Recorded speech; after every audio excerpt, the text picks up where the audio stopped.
Just go lick some salt. The sound eventually disappears. There is a big pile of salt in front of me.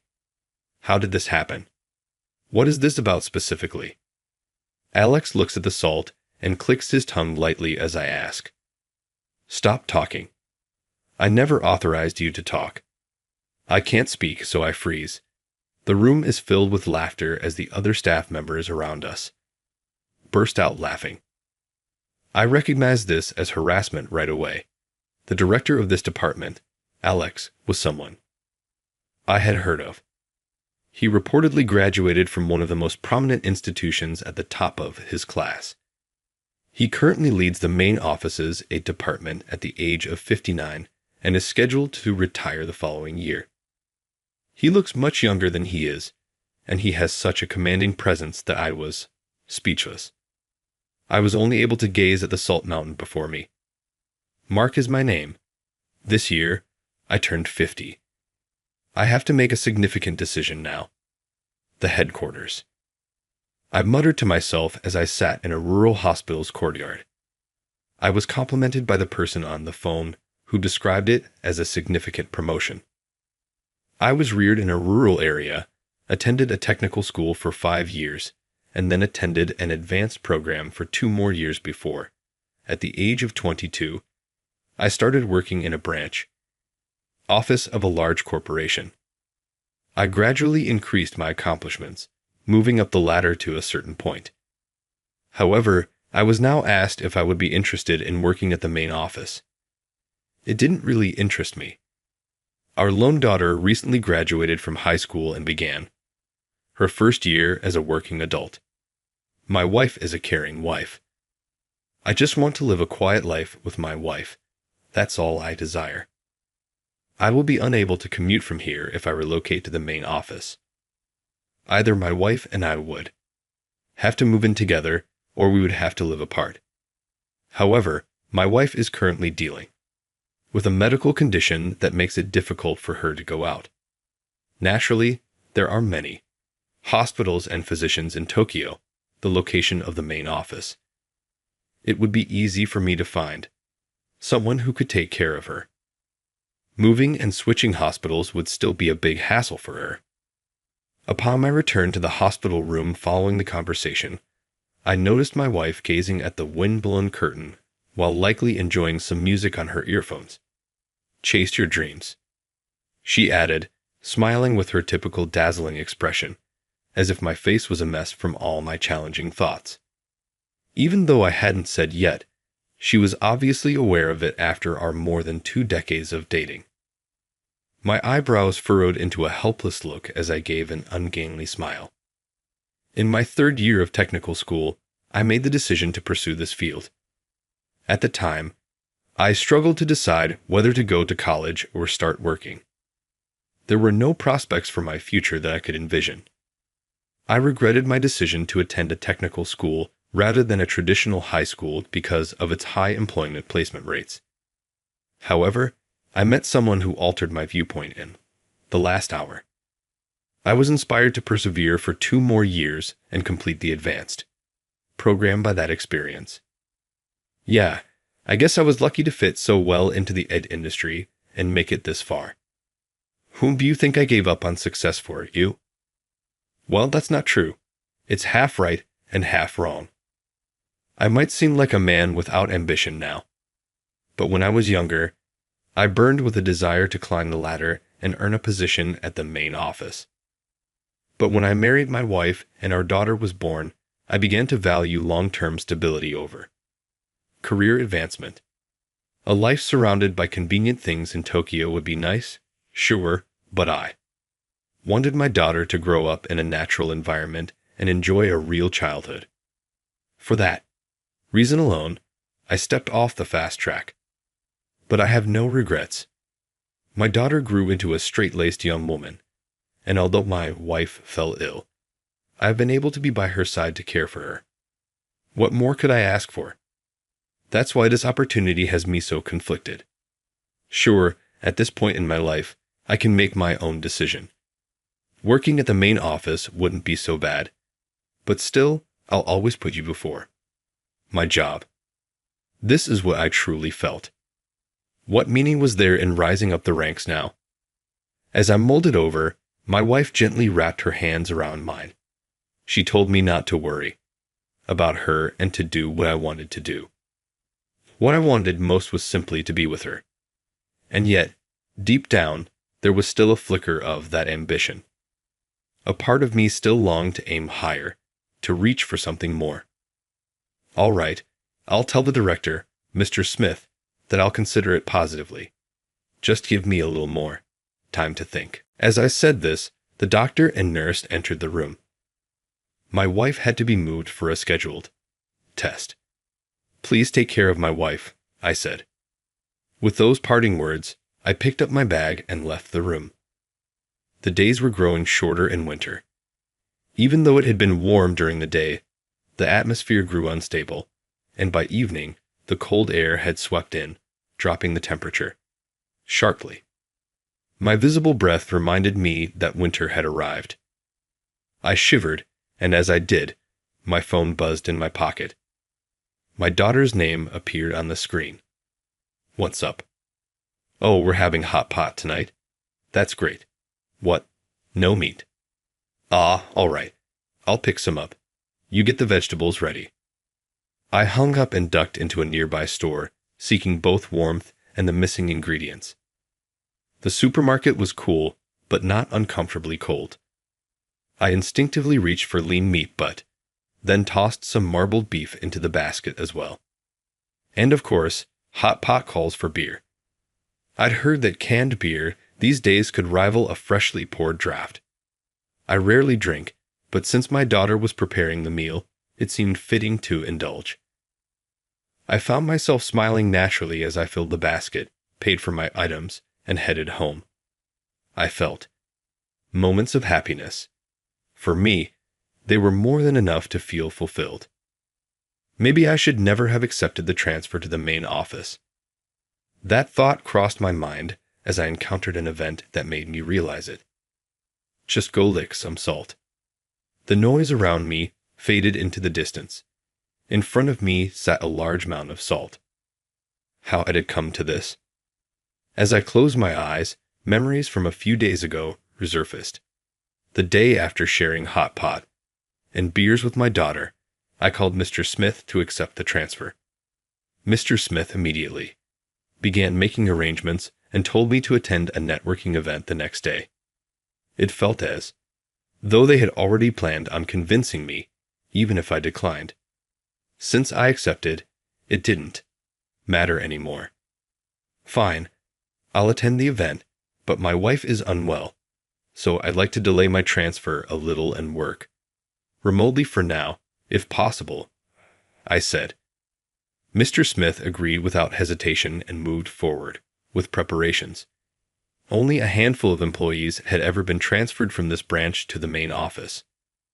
Mr. Smith knew that I had once chosen to stay here rather than pursue promotions. That's likely why he was so determined for me to accept this opportunity. There was nothing particularly bad about the offer. If not for my wife's illness, I probably would have accepted without hesitation. And so things progressed quickly, and before I knew it, the day of the networking event had arrived. Just before the event, I came face to face with someone. Alex, the man who placed a mound of salt in front of me and told me to lick it. So, you're Mark, the guy transferring here from the branch, he said. I've told them I don't need subordinates. What's the deal with this? Listen up, I don't need you. Don't show up to the networking event. Got it? He warned. But pulling out at the last minute would have caused more problems than it solved. I didn't give it much thought and attended anyway. And this is where it got me. What exactly is this about? I stared at the salt mound in front of me and asked. Alex clicked his tongue softly. Shut up. I never said you could speak, he snapped. I froze, unable to utter another word. The employees around us burst into laughter, and the room erupted into a chorus of mockery. I knew immediately that this was harassment. I had heard about Alex before.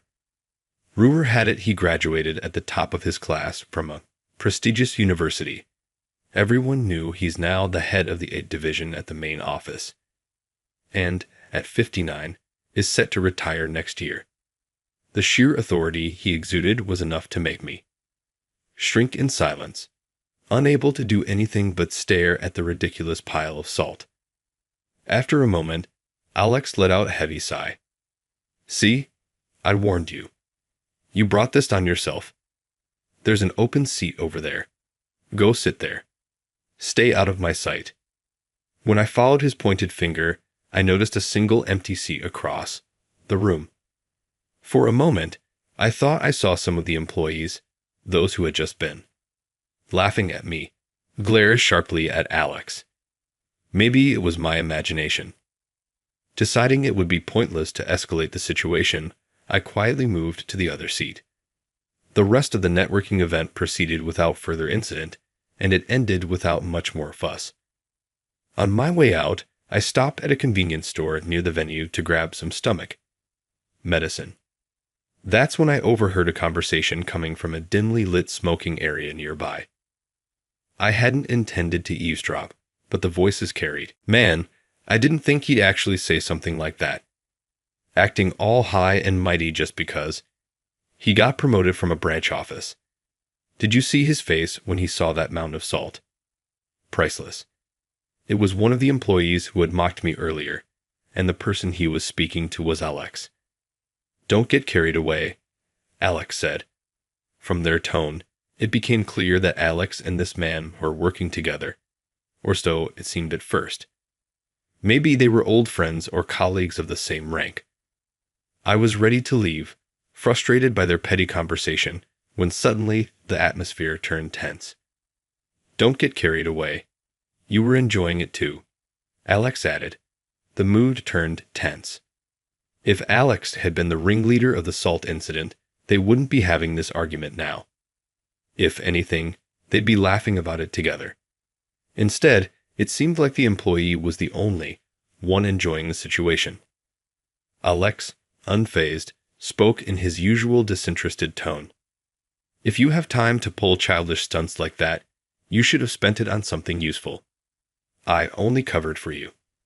Normally, I wouldn't have bothered, but I had to intervene because I knew about it in advance." What was he talking about? Covered for him. Knew about it? Left unchecked, I started listening to them in the middle of the conversation and had no idea what they were talking about. Whatever had happened, it wasn't as simple as him scheming to humiliate me. "Fine," the employee snapped. "I thought you were on the same page as me, but clearly I was wrong. You're always acting so smug, so of it all. It's infuriating." With that, the mail. Employee stubbed out his cigarette in the ashtray and turned sharply on his heel as he exited the smoking area. His eyes landed on me, and his expression darkened even further, twisting into something even more hostile. "Eavesdropping, huh? What a classy hobby. Somebody like you doesn't deserve to be promoted to the main office. I won't accept it." With that, he bumped his shoulder into mine as he passed and stormed off. Having apparently heard the conversation, Alex also emerged from the smoking area. The faint smell of cigarette smoke lingered on him, but it didn't come through in his breath as if he hadn't been smoking himself. "I told you, didn't I? There's no point in attending these networking events. The main office is far uglier than you realize, filled with more petty rivalries than you can imagine. I heard you'll be working under me, but staying at the branch office and working remotely. Retire there.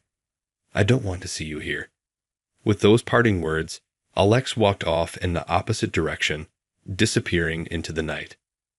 The next day, Alex didn't bother to hide his irritation as I stood before him, unbothered by the dark aura surrounding him.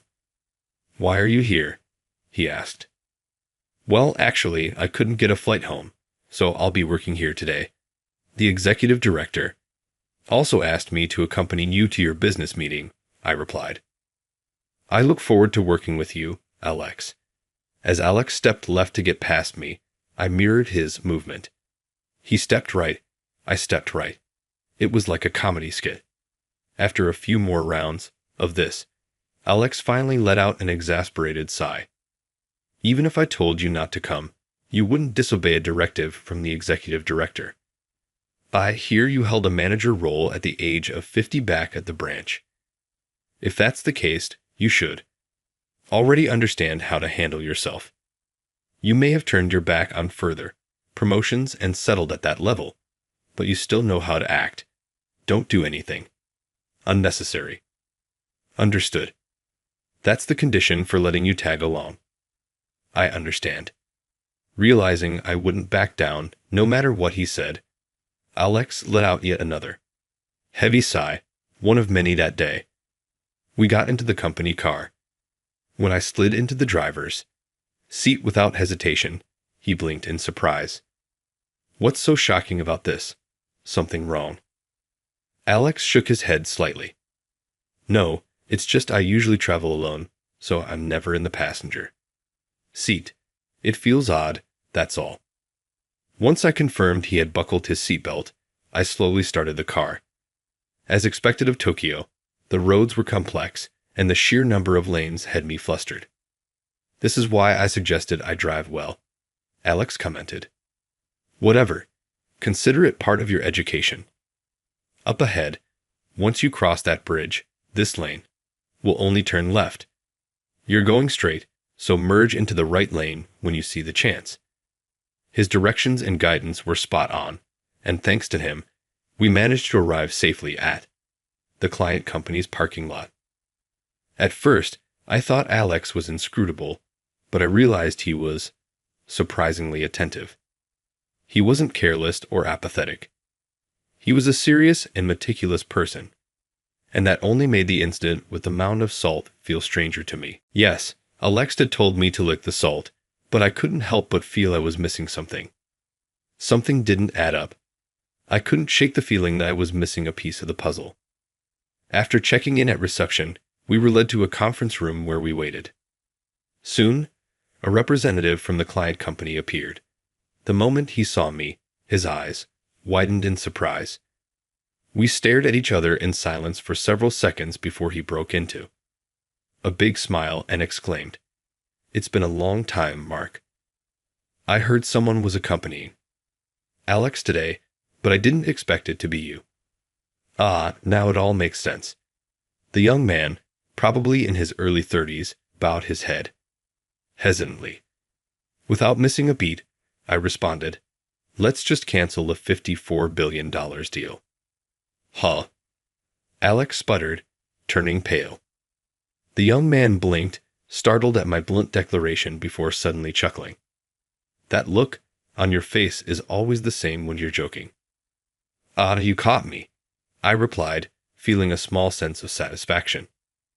Considering what Alex had put me through, I couldn't resist a little payback. As Alex looked, completely out of the loop, the client representative began explaining. "You see, Mark here has helped me out quite a bit in the past. I've heard all about him. If Mark is involved, then we're happy to sign the deal." "What?" Alex muttered, clearly stunned by the rapid turn of events. He turned to me, clearly, demanding an explanation.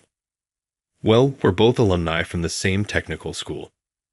I visited the school as an alumnus a few times, and we were in the same department, so we're somewhat acquainted." Alex seemed to ponder this for a moment before nodding. "I see. Since we've already explained the details in previous meetings, shall we skip the formalities?"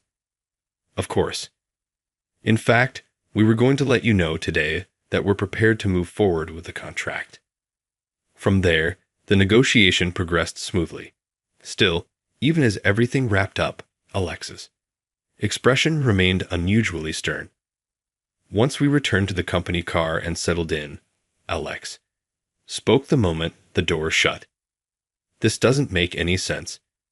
That company had been torn between signing with us and our rival. And yet, the moment they saw you, their attitude completely flipped. It's clearly thanks to the connections and accomplishments you've built up since your school days. But listen closely. This success is mine, not yours. That's only natural. After all, I had simply accompanied him today. It's only natural that all the credit goes to Alex, I thought. After all, he was the one who had led all those discussions. I wasn't particularly bothered by it, but I couldn't figure out why he had made such a pointed comment. That uncertainty gnawed at me as I returned to the office. 2 months passed quickly. I kept asking myself the same questions over and over. After coming home, was it really okay for me to accept the transfer to the main office? If I did, it would mean leaving my wife behind. With those unsettled thoughts swirling in my mind, I visited the hospital where my wife was staying. As always, she seemed to understand exactly what I was thinking. "If you think you can do it, don't miss this chance," she said. Our daughter was there too. She told me that until I got settled, she would take care of everything related to her mother's hospital stay. She had just turned 19 and was in her first year.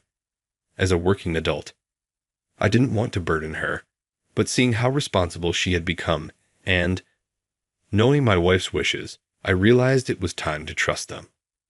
Finally, I made my decision. I've decided to take the position at the main office.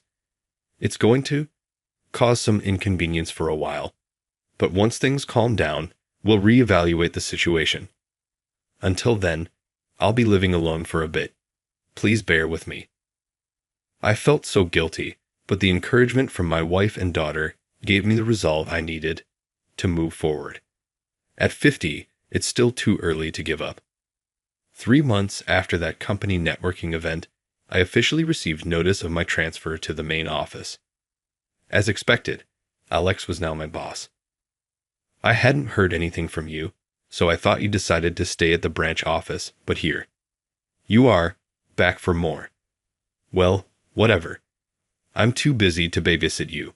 Find your own work and handle it as you see fit." Alex's words were sharp and cold, but his actions told a different story. He fulfilled his responsibilities as a manager with care. The tasks he assigned were always within my capacity, and he chose work that aligned with my experience. For someone so capable, it was strange that I was his only subordinate at the moment. One evening, as I was heading home, I realized I'd forgotten something at the office. It was already October, yet the lingering summer heat was oppressive, and the asphalt still radiated warmth. As I walked back to the company, wiping the sweat from my forehead, I returned to the office and found someone still working alone in the department. It was Alex. "Good evening," I called out to him. His shoulders jolted slightly, startled, but the moment he realized it was me, he let out an exaggerated sigh. "Oh, it's just you, Mark." That was all he said before turning back to his computer. At first glance, it seemed like an ordinary scene, but it was already past office hours, and Alex didn't get paid for overtime. In a small and medium-sized company, it might be a different story, but ours was a major corporation. As the head of the department, his position came with a hefty salary, allowance, which meant no extra pay for staying late. So there was nothing for him to gain by working alone like this. What could he be so focused on? Just as I was wondering, Alex stretched and mumbled under his breath, almost as if talking to himself. "You're the only one foolish enough to stick around. You know that, right? I'm not exactly popular. Being around me won't do you any favors, so you'd be better off keeping your distance." Before I could respond, he stood up without waiting for an answer. After shutting down his computer, he gestured for me to follow, as if to say, "Come on." Without a word, I trailed behind Alex, watching his back as he walked. The brightly lit hallway stretched ahead in stark contrast to the dim city streets visible through the windows. We stopped at the new vending machine the company had just installed, and he asked me what I wanted to drink. "I'll take a black coffee," I replied. "You're not one to hold back, are you?" he said, But you're probably the only one who talks to me like this anymore. I don't hate it, though. Here you go, he said as the canned coffee clattered down. Alex handed it to me. For someone who always wore such a stern expression, there was a surprising softness to his face that night. Thank you. The cold coffee soothed me, spreading a refreshing coolness through my body. I'd never liked black coffee much when I was younger, but it had grown on me with age. While I was thinking about that, Alex bought himself a bottle of water and drank it, his gaze fixed on the vending machine. Then, as if continuing our earlier conversation, he quietly murmured, almost to himself, "You won't believe this, but everyone who works under me ends up failing. I'm not superstitious, but sometimes I wonder if I'm cursed. Maybe I should go get a purification ritual or something." Caught off guard by his unexpected comment, I froze, unsure of how to respond. Unbothered by my reaction, Alex continued speaking. It wasn't always like this, you know. Back then, I had good subordinates. So good you wouldn't believe it, looking at me now. But eventually, all of them drifted away, triggered by something or another. Most of them now work at regional branches or small offices because of me. They were pushed off the fast track. That's why I'm certain you'll break at some point too. A self-deprecating smile crossed his face. What exactly had he gone through to reach his current position? Competition for promotions exists in the branch offices as well, but it's nothing compared to what happens at the main office. I recalled something Alex had said to me not long ago. The main office is a place overflowing with darker, more toxic emotions than you can imagine. He must have fought and clawed his way through that murky, cutthroat environment, believing in his path and pushing forward until he finally reached the position of division head.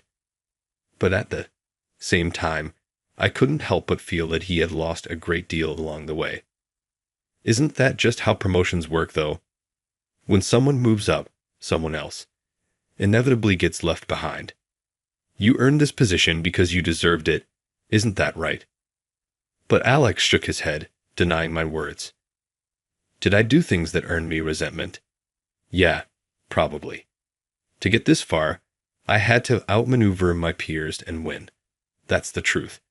But you're different from me. You have people to protect, and I don't think you'd ever pull the reckless stunts I did. It's true that I have a responsibility to protect my wife and daughter. Even though my daughter has become independent, she is still my child, and that will never change. That was exactly why Alex feared having me work under him. About that incident at the networking event, I never properly apologized. You won't believe me now, but I only found out about the salt prank just before it happened. Someone told me that Guy was planning something stupid to mess with you, but the problem was he's technically my subordinate. So I had to think carefully about how to handle it as his boss. Of course, he could have just reprimanded the guy on the spot. That would have been the easiest solution. But instead, Alex had tried to manage the situation quietly, covering for his subordinate while minimizing the impact on me.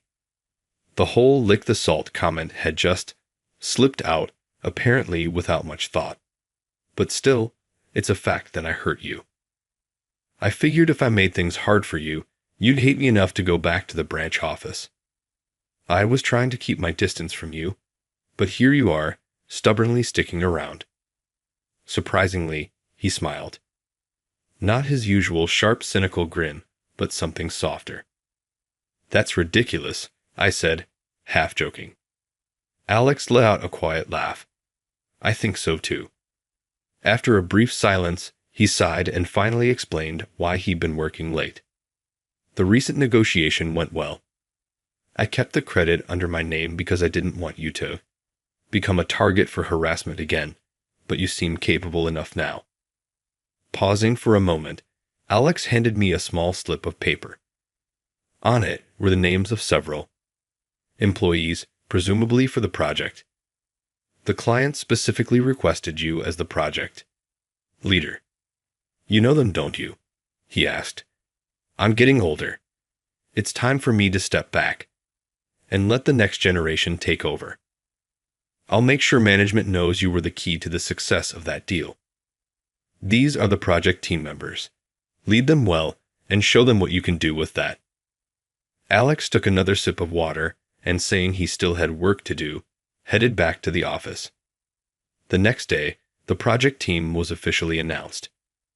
At first, some team members grumbled about me being appointed leader, but as they watched me work, the complaints eventually died down. Having been entrusted with this role by Alex, I felt a sense of duty to give it my all. The project began smoothly, but then a major problem struck: unauthorized system access, leading to a data leak.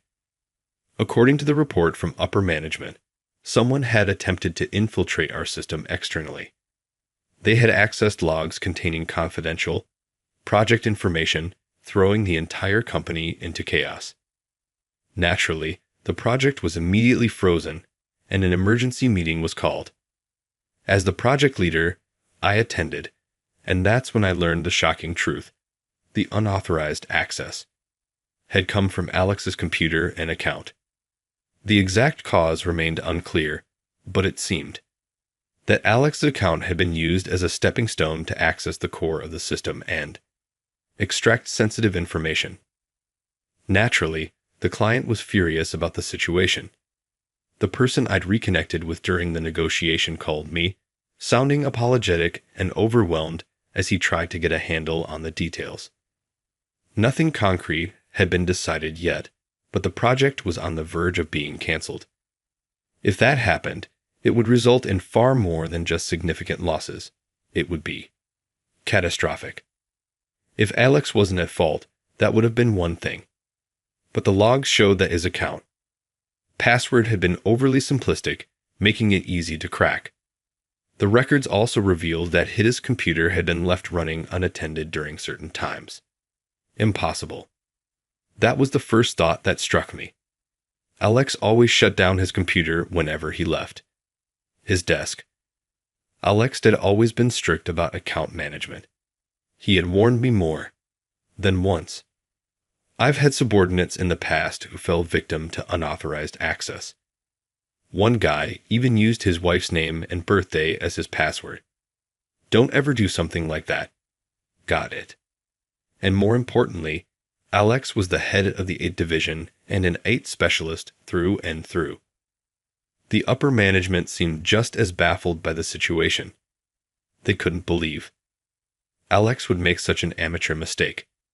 But with the logs pointing to his account, there was no way for Alex to escape disciplinary action. Even in this crisis, Alex remained calm. See what I mean? Anyone under me never ends up well. Up until now, it's always been my subordinates who got into trouble. I guess it's finally my turn. Honestly, the fact that I've come this far without a slip-up was unnatural. I've got nothing to lose. If they hit me with damages, I'll pay it off with my retirement funds and quit. I was close to retirement anyway. Alex muttered those words quietly, almost to himself. Watching him, I couldn't shake the feeling that this situation had been orchestrated. Something didn't add up. Time was running out. If I didn't act quickly, both the project and Alex's fate would be decided before I had a chance to stop it. In that moment of urgency, I unexpectedly crossed paths with someone. Oh, you're still hanging around Alex? Huh. Even after what happened at the networking event, you're quite the loyal one, but it's over for him now. What a shame, the man sneered as he brushed past me, his voice dripping with satisfaction. Could it be? If my suspicions were correct, time was of the essence, and any delay would only make things worse. Realizing I couldn't waste another second, I spun on my heel and headed straight for my desk. Ignoring the company-issued laptop, I pulled out my personal computer, the one I always carried with me, and powered it up. This incident, no, everything that had been happening around Alex, was connected. I was certain of it. Focused and determined, I stared at my screen and started digging. "What are you doing?" The voice startled me. I looked up to find Alex standing over me. It seemed lunchtime was over, and employees were filing back into the office. Despite being at the center of this mess, Alex looked oddly composed. Or maybe he'd just given up entirely. Alex had carried so much on his shoulders, fighting his way through countless battles. In the process, he had lost so much. Yet he never looked back, and he just kept moving forward.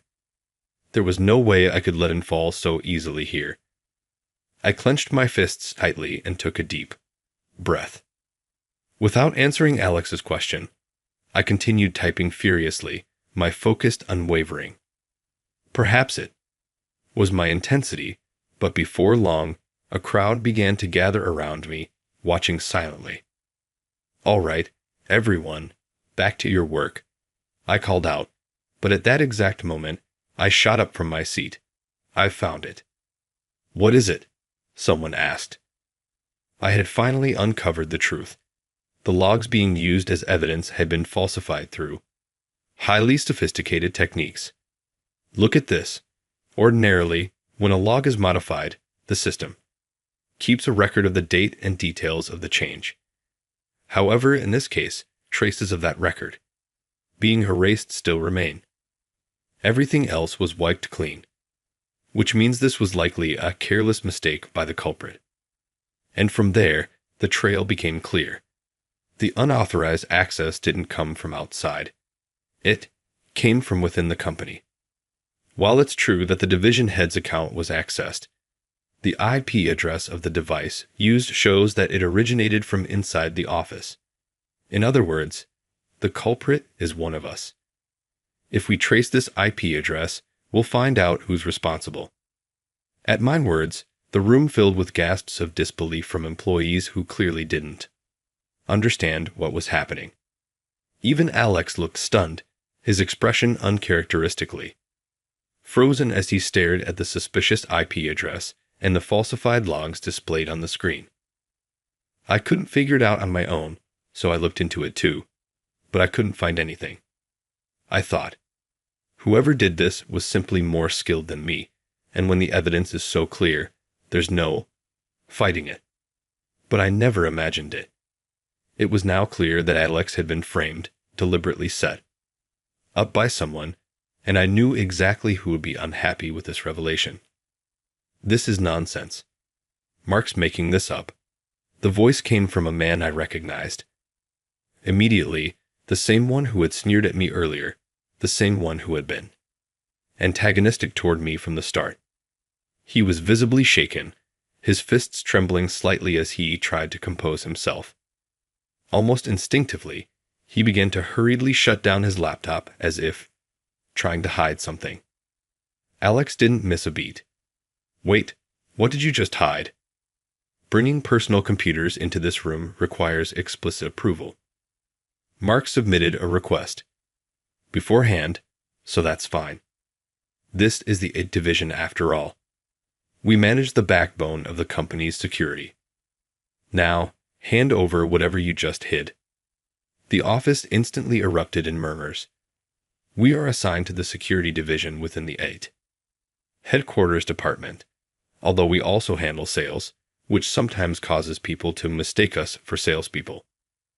Our primary responsibilities are system development and security management. Because of this, bringing unauthorized devices into the department is strictly prohibited. Even company-issued laptops cannot be brought into this room without prior approval. You realize that your actions are as good as an admission of guilt. Now hand it over, Alex ordered sharply.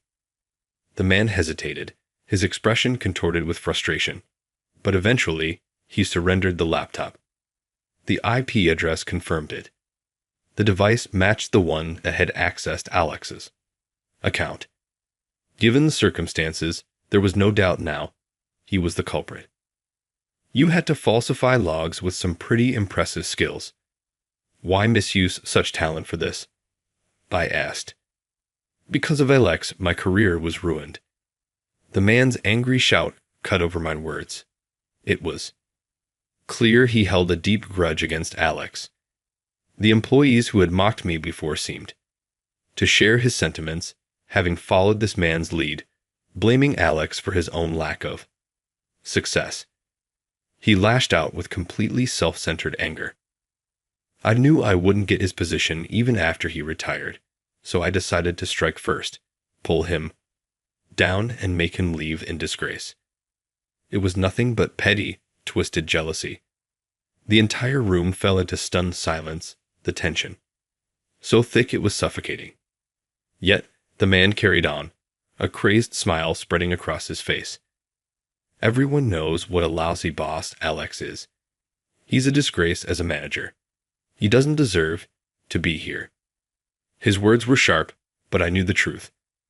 Alex had told me himself about his subordinates being transferred one after another, and about how he had been resented during the cutthroat race for promotions. It's inevitable for someone in a leadership role to become a target for such negative emotions. But I know the truth. Alex may believe he brought the resentment upon himself, but he's also the one who stayed late, without overtime pay to organize work for newcomers, and who took the most earnest approach to training the next generation. And now I realize something else. It was this man who had been pulling the strings, turning those who respected Alex against him and pushing for their transfers out of spite. You're just aware of your own incompetence, aren't you? What, even if Alex retires, there's no way you'd ever get his position. Deep down, you know that. And that realization that you're not good enough only fueled your resentment. That's why you resorted to this, didn't you? He didn't say a word. His face flushed red with anger, his teeth grinding audibly as he looked down in frustration, unable to deny the truth. This was it, the moment to reveal my hand. Your skills were impressive, but they weren't good enough to beat me. Do you want to know why? There is a reason why I was content with my position as a section manager at the branch office. I stepped forward, pulling a business card from my pocket and handing it to him. His face, contorted in shock as he read it, then went pale. His knees buckled, and he sank to the floor. The Internal Audit Division Director. What? The entire room erupted into shocked murmurs. Clearly, no one had expected me to hold such a critical position within the company. I always felt the importance and allure of being in a leadership position, yet being part of internal audit meant working behind the scenes often, in roles that invited resentment. No one wanted the job, and it was precisely when I had stepped away from the promotion race that the company president personally offered it to me. Right now, I've entrusted the core responsibilities to a trusted subordinate who has taken over much of my original role. In truth, I'm just a figurehead as the head of internal audit, and my real position is as Alex's subordinate. But this time, I'm glad I was able to use my experience to prove Alex's innocence. At that moment, the culprit slumped to the floor, defeated. Before long, word reached the president and executives, and the offending employee was taken away. It was officially announced that there had been no data leak, only unauthorized access and falsified logs, orchestrated to frame Alex. A few months passed. The project resumed without issue and was now performing well, steadily, increasing sales. During that time, I delivered a message to Alex from several people. They were grateful to you, you know. Back when they were backed into a corner, you were the only one who relentlessly defended their innocence to upper management. They didn't want to be a burden to you, so they chose to step aside on their own. In the end, moving to regional offices gave them peace of mind. Some got married, others had children, and none of them regret their decision. As for the transfers of Alex's subordinates, it turned out that the same man had been behind it. Jealous of Alex for having loyal and talented team members while he had none, he schemed to drive them away out of spite. Once the facts were revealed, the company issued an apology to the employees who had been wrongfully transferred. They were even offered positions back at the main office, but they all declined. When I visited them, they all had the same message: "Give our regards to Alex." Hearing this, Alex pulled out a handkerchief and quietly dabbed at his eyes. When he asked me why I had helped him, I told him a story from my past. When I was still a student, back in my 3rd year, an external lecturer gave a talk. He said, "Your skills aren't just for yourself, but they can influence those around you. The most important thing is to use your abilities wisely." His words stayed with me. It was a small thing, but it made me reevaluate my career path and my life. That lecturer had been an IT specialist and an excellent salesperson. At the time, I was thinking of leaving my information engineering program, but at the end of his talk, he said, "The first step to success is finding what you're good at and developing it." I couldn't forget those words, so I stuck with security as my specialty and ended up where I am today. I smiled as I finished, and Alex looked at me, his eyes wide in surprise. "I never doubted you. The look in your eyes hasn't changed since back then. I knew there had to be more to this situation, and I was right. The person who inspired my path in life then and now hasn't changed a bit." At that, Alex rubbed his nose, clearly embarrassed. Shortly after, Alex retired, leaving the company amid genuine regret from his peers. Now he spends his time visiting his former subordinates and reconnecting with them, enjoying a peaceful and well-earned retirement. As for me, perhaps it's time I started a new chapter of my life as well. With the dust settled, my wife finally recovered from her illness, and my daughter cradling her newborn baby, New Joy, came into our lives. At last, I became a grandfather.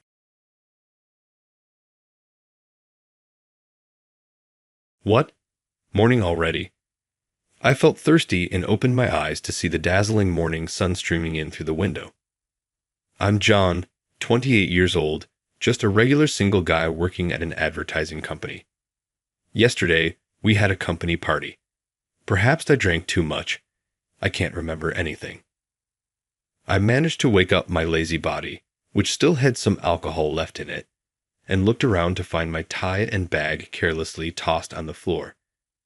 Perhaps I had let loose a little too much, being our first party in a while. With a pounding headache from the hangover, I stood there in a daze when suddenly my cell phone rang. The call was from my colleague Bob. "Hey John, good morning. You okay after last night?" Bob's voice on the other end of the phone sounded like he found something amusing. Maybe I messed up after all. Honestly, I'm a bit dizzy with this hangover. I can't remember anything from last night. Did I do something weird? No way. You don't remember doing all that. As the truth unfolded from Bob's words, my face turned redder by the minute. At last night's party, I met our junior colleague Emma after a long time. She was a sweet 24-year-old woman, a junior in the department I used to be a part of. However, for some reason, I had been keeping my distance from her. Apparently, Emma didn't find it amusing and took this opportunity to approach me. "Don't you think you've been a little cold lately, John? You used to be there for me." That's right. Being a senior in the same department, I often listened to Emma's worries. But she consulted me so often without considering my convenience, it was frankly bothersome. "I'm sorry, but I just switched apartments, and frankly, I have enough on my plate right now. Plus, you have a boyfriend. He might worry if you're frequently dining alone with another man, don't you think?" Yes, Emma had a boyfriend, yet she kept insisting on talking and inviting me to bars and restaurants. I listened to her complaints, and because of our positions, I ended up paying every time. Looking back, I might have been taken advantage of in the past. However, I was swallowed up by her strong pace and was at her beck and call. Tonight, however, I managed to express my intentions with the help of alcohol. I drank too much due to the tension, and my memory cut off from there. According to Bob, she seemed clearly discontent with my words. So, you won't listen to me anymore? John. That's right. I think it's for the best. Even to an outsider, Emma seemed too persistent. I was getting tired of it. Then she provocatively said, You refuse my talks, but you're often out with department head Catherine, aren't you? Isn't that unfair? She's indeed beautiful, but somewhat aloof, and she's 9 years older than me. Oh, you're not by any chance attracted to Catherine, are you? Don't badmouth Catherine. According to Bob, I abruptly cut her off by slamming my beer glass on the table. Emma, who only knew my usual calm demeanor, was taken aback by my sudden change. But the surprise didn't end there. Incredibly, I made a shocking statement at the party. Yes, that's right. I love my department manager. You just don't know it, Emma. The manager, in reality, is really cute. Who cares if she's older? Who cares about her position? I love her. I can't stand it. I'm crazy about her. Just saying it was enough to make me blush. But what was really bad was that at that moment, the manager was standing right behind me. She was late to the drinking party because she had errands that day, and she came at the absolute worst possible timing. After that, I drank too much and blacked out, falling on the spot. Bob somehow got me home by taxi. Listening to the whole story made me despair at my own reckless behavior, but Bob seemed to enjoy it till the end. To be honest, the way you interfered with Emma ruined the fun atmosphere of the drinking party. Listening to what you, John, said felt so refreshing. Maybe the manager was happy to receive a once-in-a-lifetime confession like that. No, there's no way, right? If it's just me embarrassing myself, it would have been fine. But to even get the section chief in trouble is another story. This situation developed, but the trigger goes back 6 months ago when I was transferred to the advertising department. The manager of the advertising department, Catherine, became my immediate boss.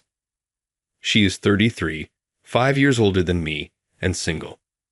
She has beautiful dark brown glossy hair tied back and beautiful features with cat-like eyes shining in a deep brown color. She stood out even in the office. Not only her work, but also the way she dressed in a suit on her slender figure was dazzling. And she had many fans in the company, regardless of gender. I was glad to be able to work under such an excellent person. But it seemed that she did not have a good impression of me and actually said this to me. John, please stop messing up the relationships within the department. Currently, it seems like you're having a relationship with a female employee who has a boyfriend. Apparently, she thinks that I'm having a relationship with Emma. But as I mentioned before, I was just listening to her story. I tried to explain the details, but she said, "That's enough," and cut off my explanation, so the misunderstanding was never cleared up. Actually, I've been approached by many women besides Emma for advice on their problems. I'm not popular with women. I'm just valued as a conversation partner. I myself thought that I might be in this role for the rest of my life, and I was about to give up on romance. The last time I dated a woman was 7 years ago, when I was a junior in college. That was when my ex-girlfriend, Nancy, suddenly said, "I found someone I like, so I want to break up." I was shocked, but Nancy proposed, "I don't want to be lovers anymore, but I hope we can be good friends. I feel very calm when I talk to you, John." As for me, I couldn't hate Nancy, so I said, "Let's do that," with a smile. Looking back now, I was just pretending to be tough, and I might have wanted to show her my good side. I should have just cut off ties with her when we broke up, but because of my false pride, I ended up being manipulated by my ex-girlfriend, just like now. In the past, I've always been weak to pressure, and for women, I've always just been a good guy who'd never become their first choice. That was the pattern. Well, my looks aren't what you would call handsome, so it can't be helped. One day, a month after I was assigned to the advertising department, the manager and I were left in the office working overtime in an awkward atmosphere, as usual. We had received a request for an art exhibition advertisement from a client, and the two of us were creating flyers for the exhibition. In addition to the exhibition of famous art prints, there would also be posters and related goods for sale.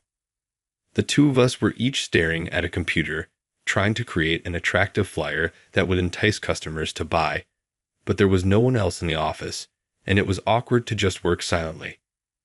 Thinking that it might start a conversation, I glanced at the manager, and she was staring at a postcard printed with a painting called Water Lilies by Monet, which was one of the sales items for the art exhibition. Thinking it might start a conversation, I said, "It's a beautiful painting," and she brightened her eyes and began to talk happily in a way that was completely different from usual.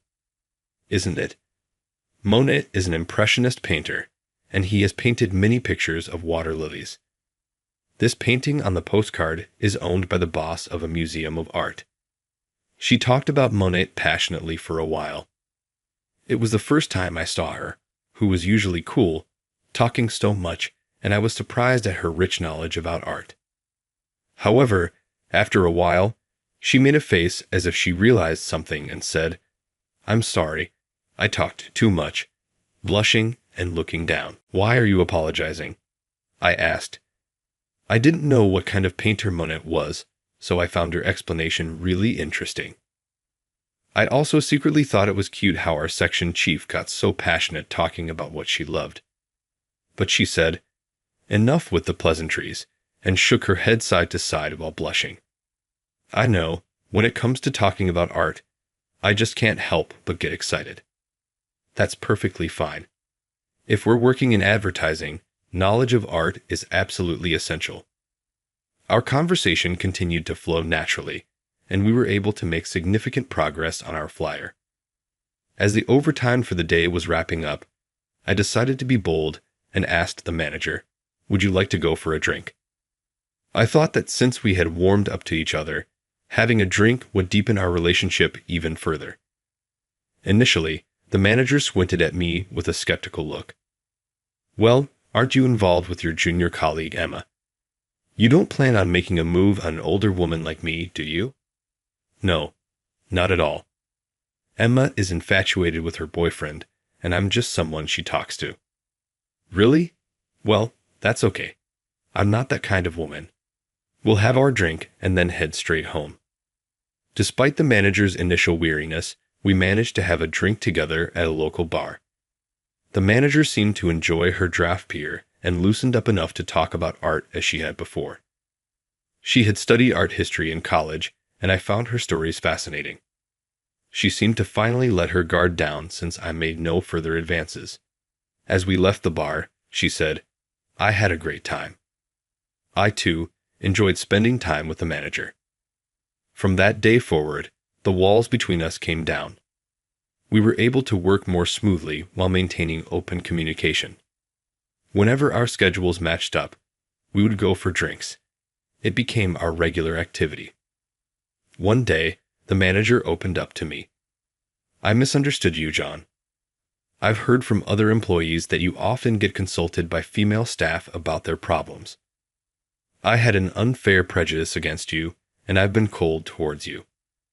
And I truly regret that I smiled and said to the deeply apologetic manager, "No worries at all."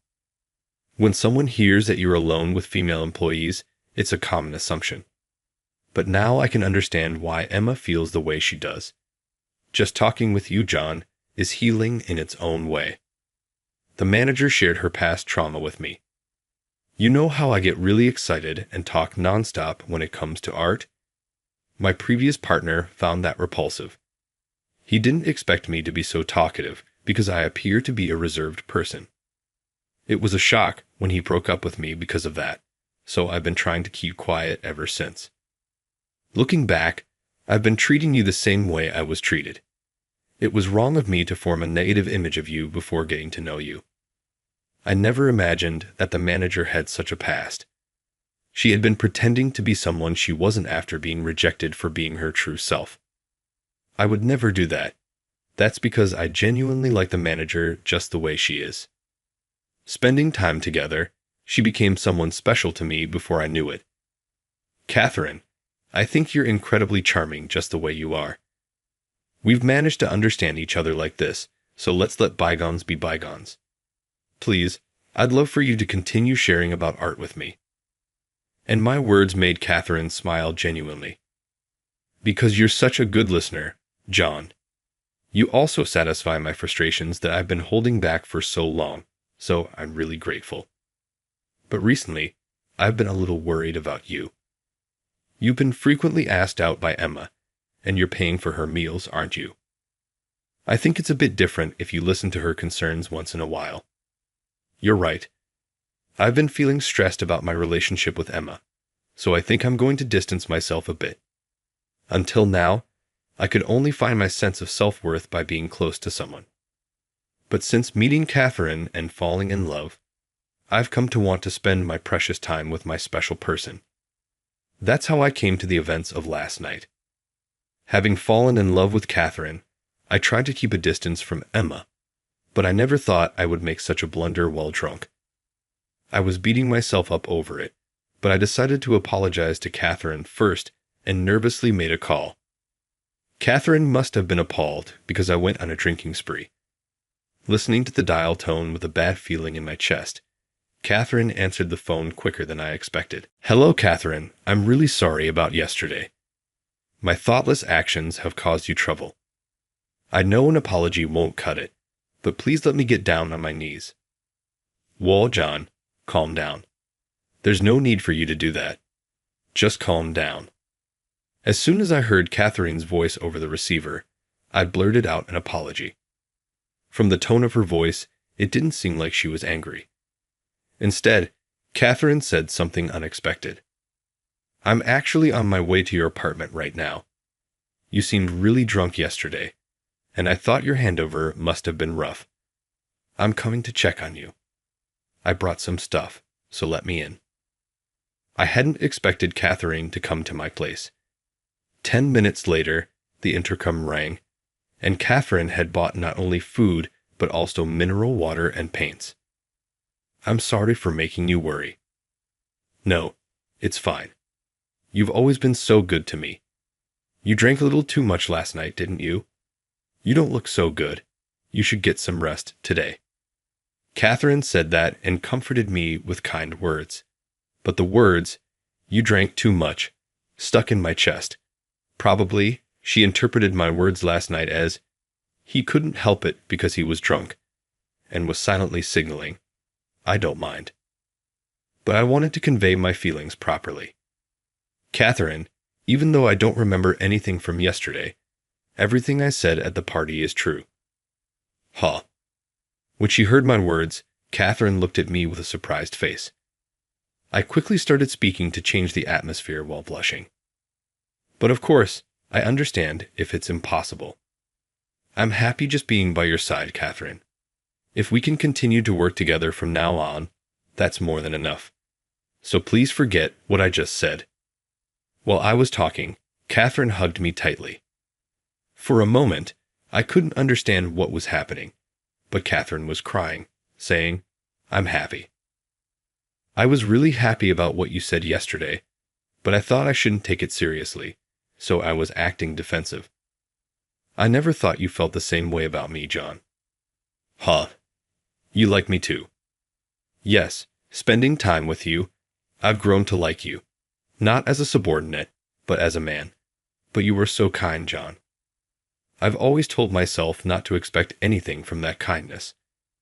I've been so mean, advising you to keep your distance from Emma because I wanted you all to myself. I'm just awful, aren't I?" Tears streamed down her face as I held her. "Like I said before, I love you just as you are, Catherine. I'm incredibly happy that you feel that way about me." We savored our happiness, holding each other tightly. A year after we confessed our feelings to each other, I invited Catherine into a French restaurant for our first anniversary and proposed to her there. "Marry me," I said, handing her a diamond ring. Catherine beamed with joy. What a romantic proposal. My heart's racing because when I confessed my feelings, I was so hammered that I couldn't remember it. I wanted to etch the words of my proposal in my brain. I can see that I will never forget today, even after decades of being married to you, I know that as long as I'm with you, we'll make many wonderful memories together.